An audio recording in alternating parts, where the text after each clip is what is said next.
Welcome to The Burning of the Midnight Amp, where we are dissecting music history, album by album, and track by track. And we have come to the fourth track on David Bowie's album Hours from 1999, a track called If I'm Dreaming My Life. And we're going to start by having a listen to it, and we'll discuss the song afterwards. It's a long track, 7 minutes long, but here we go.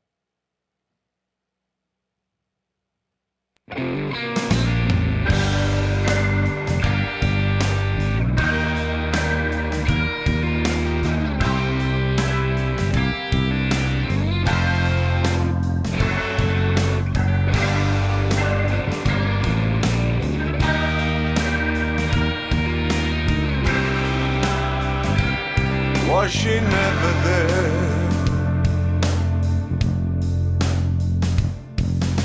Was she ever?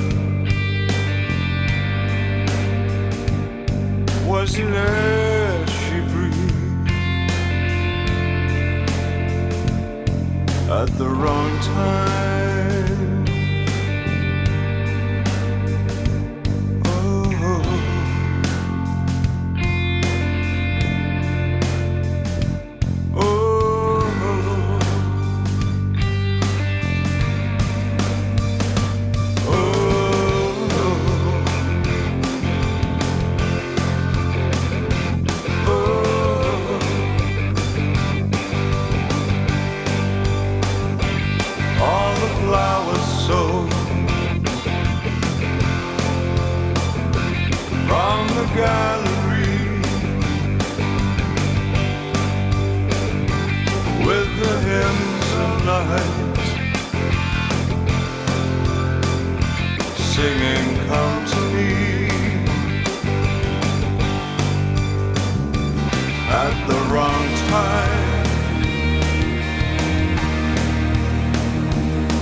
If I'm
Fourth track, If I'm Dreaming My Life. Yeah, it's another song where I wish I was producer for a day. It's the longest intro ever. It's like 4 minutes and 30 seconds before the actual nice part of the song starts. Oh, really? I think it's the opposite, other way around. Actually, I love the first part of this song. I'm actually the opposite. Well, I think this is a solid track, Me too. and when the album came out, I remember this as being one of the standout tracks, but it's not one that I have been re-listening to a lot after that. So maybe it was, the initial meeting, first listening. This was a great track, but then it is 7 minutes and not that much happens. So it's not a track that you need to hear many times. I think it's at least 2 minutes too long. Especially, it has a fade out that's over a minute, or just Almost a minute. Yeah. almost a minute. Yeah, Oh. Which maybe shouldn't have been a fade out because it seems to be interesting things going on. There's some interesting guitar and yeah. No, I think it has a lot of good things to say about this track. It's a cool opening that is lifted straight from Echoes by Pink Floyd, and it has sort of a 60s feel, especially I think maybe it's the organ or that does it, but this Was She Ever There part, the guitar there, it sounds 60s, but it's a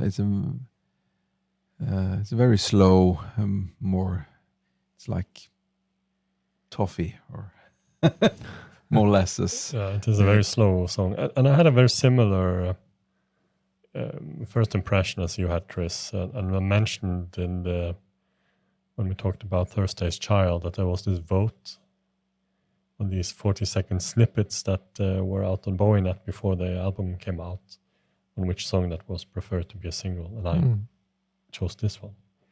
The 40-second snippet was only from the verse, and I was very impressed at the time. I really loved it.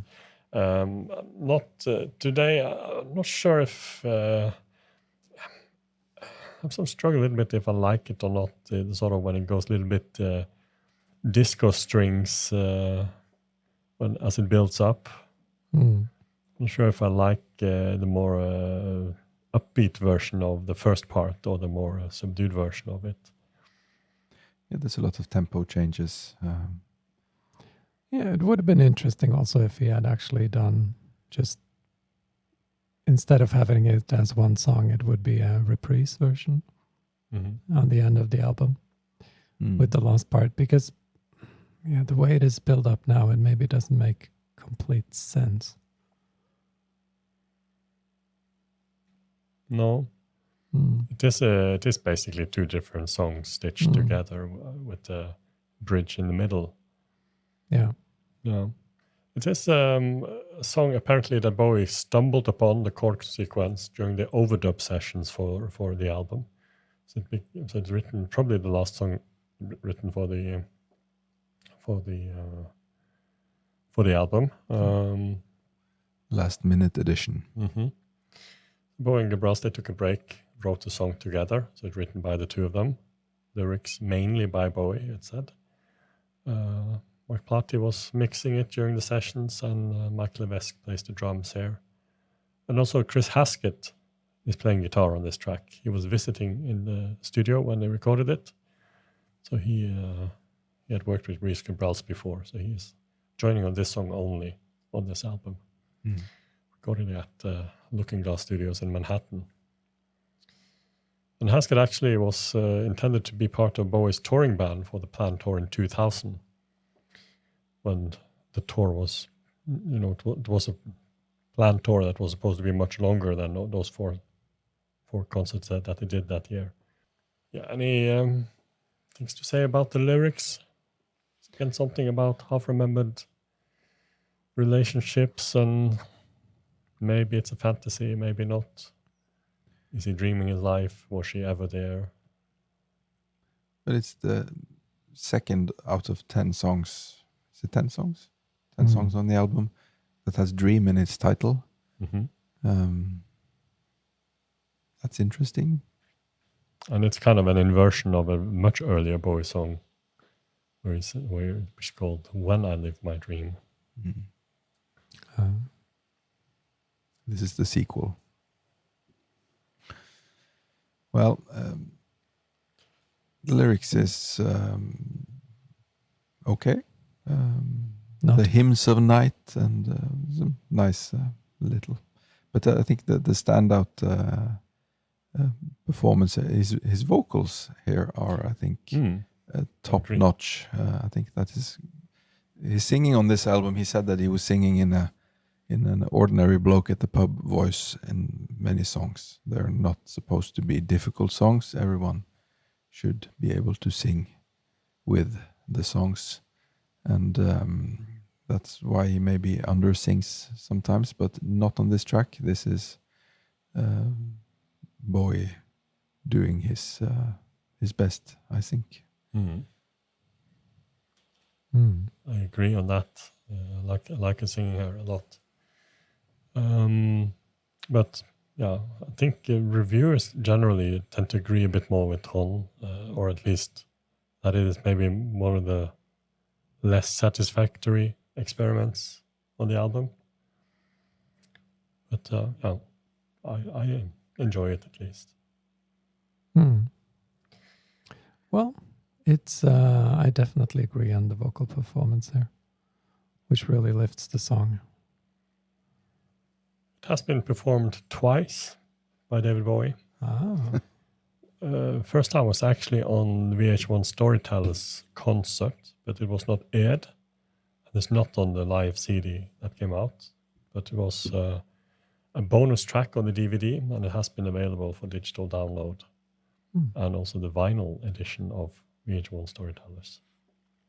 What was the story he was telling around this song? I don't know. I don't think I've seen it, actually.